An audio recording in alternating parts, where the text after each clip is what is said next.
ये वीडियो उन लोगों के लिए जो चेक कर रहे हैं कि बेस्ट स्पॉट ट्रेडिंग के लिए आपके पास कौन कौन से कॉइन हैं, किन कॉइन्स में आप स्पॉट ट्रेडिंग करके मैक्सिमम प्रॉफिट्स ले सकते हैं।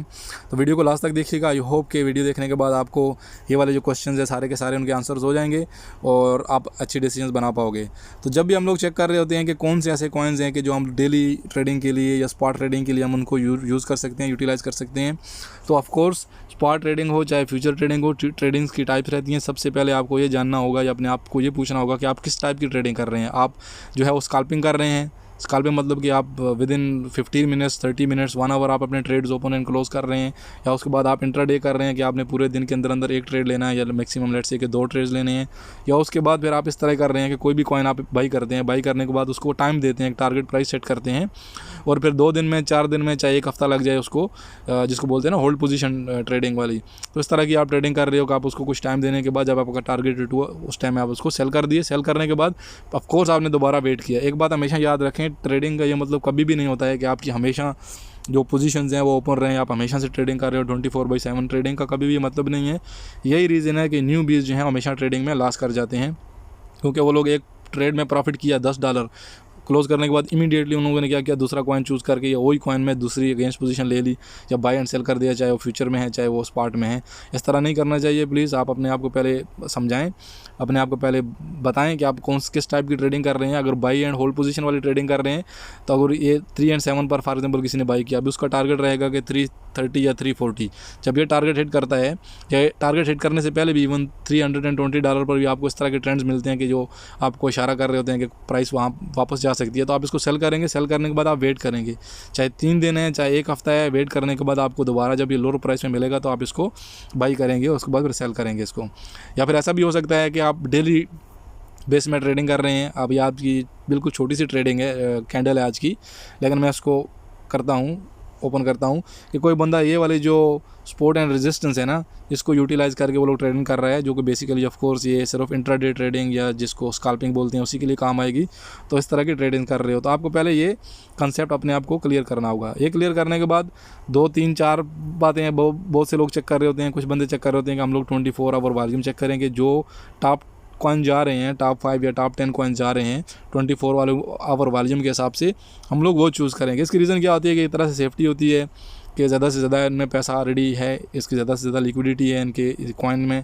तो ऑफ कोर्स कुछ बंदे वो चूज़ करेंगे। कुछ बंदे क्या करते हैं कि वो लोग टॉप गेनर्स वाली लिस्ट में जाएंगे। टॉप गेनर्स वाली लिस्ट में क्या होता है कि फ्रीक्वेंटली जो है वो आपको एक लेट्स से कि सपोर्ट एंड रेजिस्टेंस मिल रही होती है, सप्लाई एंड डिमांड वाली जो ट्रेडिंग होती है, इस तरह का चांस आपको मिल रहा होता है और आप मैक्सिमम ट्रेड्स कर सकते हैं इस पर। बट ऑफ कोर्स जो टॉप गेनर्स वाली लिस्ट है इसमें रिस्क भी हाई रहता है, क्योंकि एक कॉइन उसके ऊपर जाने के पीछे एक बड़ी रीज़न होती है। या तो लेट्स से अगर मेटावर्स का है, उसकी कुछ NFTs वगैरह सेल हो गई, या कोई इस तरह का कॉइन है कि उनकी मेजर अपडेट है, मेजर रिलीज़ है, तो हम लोगों को कभी भी कुछ आइडिया नहीं होता कि कितना ऊपर तक जाएगा। लेट्स से कि कल किसी बंदे ने यहाँ पर एंट्री लेकर फ्यूचर ट्रेडिंग में उसने शार्ट सेलिंग स्टार्ट कर दी, तो देखें यहाँ से फिर क्या हुआ, इतना ऊपर गया, सही है। और अगर किसी बंदे ने इसके बरक्स कोई और इस तरह का कॉइन चेक करेंगे जो कल में ऊपर गया था और आज में डाउन जा रहा है, मैं कोई इस तरह का कॉइन चूज़ करता हूँ और उसके बाद फिर आपको अगर एग्जांपल ना भी मिली तो एक आइडिया ये भी है कि एक कॉइन है आप ऑलरेडी एक दिन में ऊपर गया, आप उसमें बाई लॉन्ग की पोजीशन ले लिए, लेकिन नेक्स्ट डे में वो रिटर्न हो गया, डाउन हो गया, क्योंकि वो एक लेट्स से कि एक फेक ब्रेकआउट था, या लेट्स से कि सेलर्स ने दोबारा मार्केट पर कंट्रोल ले लिया, मार्केट ऊपर गई लेकिन उसके साथ ही नीचे आ गई। तो इस तरह की जो चीज़ें हैं वो आपको गेनर्स वाली लिस्ट में ज़्यादा से ज़्यादा फेस होंगी। कुछ बंदे हैं वो लूजर्स वाली जो लिस्ट है वो चेक कर रहे होते हैं, क्योंकि उनको आइडिया होता है यार ये कॉइन इतना ज़्यादा नीचे आया। ये चेक करें, जो एग्जांपल हम लोग ढूंढ रहे थे ना पहले, वो यहाँ मिल गई कि एक कॉइन कितना ऊपर गया। अगर किसी बंदे ने $5 पर भी एंट्री ली तो दोबारा अभी वो $3 से भी नीचे आ गया है, वो भी लॉस में जा रहा होगा। तो ये सारी चीज़ें आप फेस कर सकते हैं टॉप गेनर्स और टॉप जो लूज़र्स हैं वो वाली लिस्ट में। बट ये है कि टॉप लूज़र वाली जो लिस्ट है इसमें क्या होता है कि आपको एक आइडिया हो जाता है कि ओके ये कॉइन ऑलरेडी $8 टच किया। आप कॉइन की हिस्ट्री चेक करते हैं बैक और आपको मालूम पड़ेगा कि इसकी जो रेजिस्टेंस है और उसकी जो सपोर्ट है वो क्या, रेजिस्टेंस एक ड्रामेटिकली चेंज होती रहती है। कभी लास्ट टाइम ये एक विक बनाई थी 3.9, तो इस कॉइन का ऐसा बिहेवियर है कि एक दिन में इतना ऊपर जाता है। यहाँ देखें आपको 3-4 इस तरह की एग्जांपल्स नज़र आएंगी। मैं अपना 1 मिनट पेन ऑन कर लूँ। एक तो ये पेन है बार बार स्क्रीन से चला जाता है, और उसके बाद मेरा बाइनेंस है, उसको भी फिंगरप्रिंट लगा हुआ है, इस बार नहीं मारा। ये देखें, एक विक यहाँ बनाई, एक विक यहाँ बनाई, एक छोटी सी विक यहाँ बनाई और एक बहुत ही बड़ी विक यहाँ बनाई, और उसके बाद दोबारा ये एक्सपेक्टेड है कि दोबारा ये बॉटम में आएगा इधर, और यहाँ से फिर ये साइडवेज जैसे ये जा रहा था ना, इस तरह छोटी छोटी कैंडल्स में साइडवेज जाता रहेगा। तो सबसे पहले आपको ये फाइनल करना होगा कि आप किस तरह टाइप की ट्रेडिंग कर रहे हो, आप स्कैल्पिंग कर रहे हो, आप इंट्राडे ट्रेडिंग कर रहे हो, आप जो है एक लंबे टाइम के साथ, लंबी टाइम फ्रेम के साथ आप ट्रेडिंग कर रहे हो। तो ये सारी चीज़ें फाइनल होने के बाद आप कोई भी कॉइन चूज़ कर सकते हो regardless of their 24 hour volume, regardless of their gains and loss. ये सारी चीज़ें जो है रिगार्डलेस हो जाएंगी, आप कोई भी कॉइन चूज़ कर सकते। टाइप सेलेक्ट कर लिए जब आपको पता होगा कि आप कर क्या रहे हो, तो उसके बाद आप कोई भी कॉइन चूज़ कर सकते हैं। कोई भी स्पेसिफिक कॉइन नहीं रहते। हाँ, कुछ कॉइन्स जो हैं आपके फेवरेट रहते हैं। जैसे मैं आपको अपनी एग्जांपल देता हूँ, मेरा BNB मेरा फेवरेट है क्योंकि इसमें थोड़ी सेफ्टी की भी आपको गारंटी रहती है। उसके बाद एक्सिस मेरा फेवरेट इसलिए है क्योंकि एक्सिस की मुझे इन्फॉर्मेशन है। तो आप हमेशा वो वाला कॉइन चूज़ करेंगे जिसका या तो आपको अच्छा नॉलेज है, एक बैकग्राउंड। ये देखें, अगर आप इसकी 15 मिनट कैंडल ओपन करें, चार्ट ओपन करें, तो आपको कितनी ज़बरदस्त अपॉर्चुनिटीज़ दे रहा था ट्रेडिंग की। कितना मतलब कि एक सपोर्ट एंड रेजिस्टेंस को मेंटेन करके उसको रिस्पेक्ट देकर कितना फ्रीक्वेंटली ये कॉइन ऐसे जा रहा है। ऑफ कोर्स जब आप ज़्यादा टाइम फ्रेम में जाएंगे, जो बंदे 4 आवर पर बेस कर रहे हैं, तो आपको ऐसा एक व्यू नज़र आएगा, ये इसकी रेजिस्टेंस रह गई, सपोर्ट रह गई और यहाँ पर रेजिस्टेंस है। एक बात हमेशा याद रखें, सपोर्ट एंड रेजिस्टेंस जब लाइन खींच रहे होते हैं तो लाजम नहीं है कि पूरे के पूरे एंड हैं जो एक साथ सीधे मिले ही मिलें, सही है।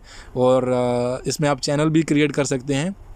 ये एक एग्जैक्ट या एक अच्छी जो सपोर्ट एंड रेजिस्टिंग ड्रा करने का आइडिया है ना, वो ये है क्योंकि आप हमेशा वो वाले एरियाज़ को आपस में कनेक्ट कर रहे होते हैं जहाँ पर ज़्यादा से ज़्यादा ट्रेडिंग हुई। तो वो वाले एरियाज़ को कनेक्ट करने के लिए आप चैनल भी क्रिएट कर सकते हैं। चैनल से क्या होगा कि इन बिटवीन ये वाली जो प्राइस रहेगी, इसको आप एज आ रेजिस्टेंस सपोर्ट कंसिडर करेंगे। और टॉप पर सेम ऐसे ही जब आप चैनल लेंगे, ये तो चैनल बहुत ज़्यादा बड़ा हो गया इस तरह का चैनल जब आप बनाएंगे तो इन बिटवीन आपको आइडिया रहेगा कि ये वाली प्राइस से हिट करके दोबारा नीचे गया है, तो इसकी जो रेजिस्टेंस है वो किधर है, तो आपको आइडिया हो जाएगा। तो ये मेरा खुद का पसंदीदा कॉइन है। तो आपकी भी इस तरह की रीज़न हो सकती है। अगर आपको किसी कॉइन का बिहेवियर मालूम है, उसकी बैकग्राउंड मालूम है, आप फुली अपडेटेड हैं उस कॉइन के साथ, जो न्यूज़ आ रही हैं आपको टाइम टू टाइम मिलती हैं, तो ऑफ कोर्स आप वो वाला कॉइन लेकर चल सकते हैं। आप ज़्यादा सेफ़ रहना चाहते हैं तो आपके लिए इथेरियम और BNB जैसे कॉइन है आपको सेफ़ रखेंगे। आप ज़्यादा से ज़्यादा प्रॉफिट लेना चाहते हैं ज़्यादा रिस्क के साथ, तो ऑफ कोर्स आप कोई भी कॉइन गेनर्स वाली लिस्ट में या फिर लूज़र वाली लिस्ट में जाकर चूज़ कर सकते हैं। एक फार्मूला है KIS, किस जो बोलते हैं ना, किस की तरह। इसका मतलब क्या होता है, कीप इट सिंपल। हमेशा चीज़ों को सिंपल रखें। जब चीज़ों को आप सिंपल रखेंगे तो चीज़ें आपकी फेवर में काम करेंगी, चीज़ें आपके लिए आसान हो जाएंगी और चीज़ें आपको प्रॉफिट्स देंगी। जितना आप कॉम्प्लिकेटेड करते रहेंगे, खुद को आप जो है एक तरह की प्रॉब्लम में डालते रहेंगे और उसके बाद ये सारी की सारी चीज़ें भी आपके लिए एक कम्प्लेक्स एंड कॉम्प्लिकेटेड सिचुएशन पैदा कर देंगी, जिसमें अगर आप हमेशा गलत डिसीजन लेंगे। तो प्लीज़ कीप इट सिंपल। कोई भी स्पेसिफिक कॉइन नहीं है, ना तो फ्यूचर ट्रेडिंग के लिए, ना तो स्पॉट ट्रेडिंग के लिए, और कोई भी कॉइन चूज़ करके आप ट्रेडिंग कर सकते हो। उससे पहले आपको चूज़ करना होगा कि किस टाइप की ट्रेडिंग कर रहे हो। तो आई होप वीडियो का मैसेज क्लियर होगा। जिस बंदे को ऐसा लगे कि मेरी वीडियोस आपको कुछ सीखने में मदद कर रही है या किसी भी किस्म की अवेयरनेस क्रिएट कर रही हैं, तो प्लीज़ चैनल को सब्सक्राइब कर दें। आपके सब्सक्राइब करने से यकीन माने मुझे बहुत ज़्यादा मोटिवेशन मिलती है, बहुत ज़्यादा इंकरेजमेंट मिलती है और मैं कोशिश करता हूँ कि बेटर से बेटर कंटेंट आप लोगों तक लाऊँ। तो अपना ख्याल रखिएगा, अपने पैसों का ख्याल रखिएगा। मिलते हैं नेक्स्ट वीडियो में। अल्लाह हाफिज़।